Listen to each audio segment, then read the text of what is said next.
to deputy president Rigathi Gachagua kwena gurufu ege ya the president Dr. William Ruto.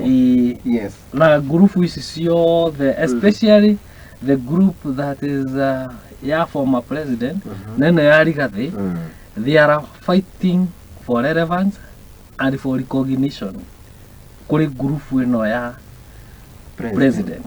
Ni marenda kumonia nao mekuo na nitakumenderia marenda kumenderia guoya nigetha mamete maikare. In fact kiria marahuranira tha ici ni toria turari tene na maandamano marari ma Kenya Kwanza na ODM Azimio.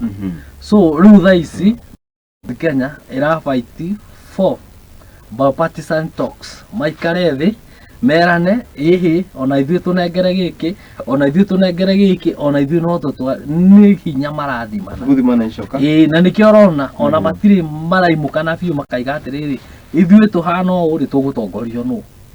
Declaration ya mũndũ three yari very evident turenda gũtongorio nĩ former president no wĩna mũthegi wa rũrĩrĩ noguo but na aya angĩ marauga atĩ the topmost leader in the region is Rigathi Gachagua and he should be responsible. Na nona kũrĩ na mathakarua Mathakarua nĩ akinyanĩirie ikĩro cia